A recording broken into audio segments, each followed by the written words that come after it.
Right, here we got the Passat GTE 2017, broken rear coil and replacing it with new one.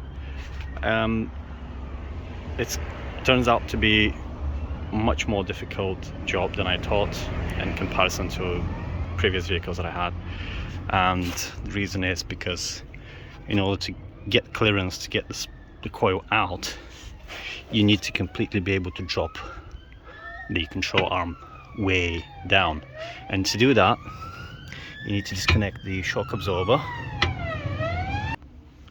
also this control arm here, so these two bolts, but that's not enough. Other things, bear in mind this level sensor, make sure you disconnect that so you don't break it,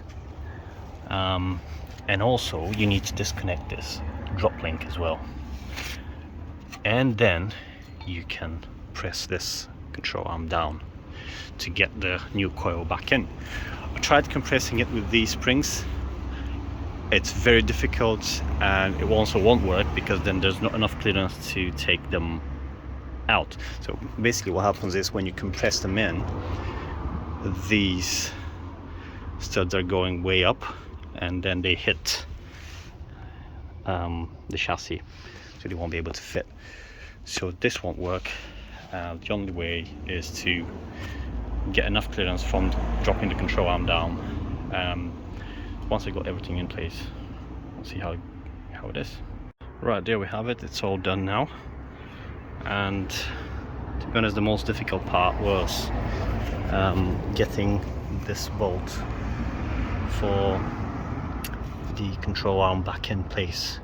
So basically what we did is put the jack underneath and lifted the whole control arm with the jack to get the bolts in place. Make sure you don't forget the level sensor back in place. There we have it, and all bolts tightened. Coil over back into its position where it should sit. Don't know if you can see it from here. There's like a notch that needs to fit in. No, you can't see it from here. And yeah, that's it. So we'll have to just drive it for a while just to make sure that there are no faults because of that sensor, and ready to go. And just to show you the tools that I used. So two jacks, one here and one to lift the control arm, and then you need 18 mils so a socket and spanner for these big bolts here, two of them, and you need the 16 mil, so you need a socket. Well, actually, yeah, you need a socket to break it first, the drop link, so the drop link nut. So first you break it with the 16 mil socket and the long arm, and then what you use is your spanner with the T30 Torx to hold it. So you need the T30 Torx to hold the inside.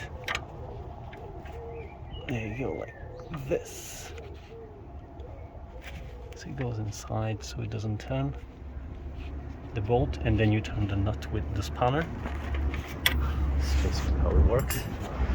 And you need 13 mil just to loosen up this bolt and nut to be able for the drop link then to turn, so to go sideways to get out of the bar. So you need a hammer, and I use this long old bolt just to chisel out these long bolts, and then I use this broken screwdriver to get them back into position so I can get the bolts back in. Yeah, a couple of ratchets, a torch, and that's pretty much everything that you need. I used some other bits I tried, but basically you don't need anything else.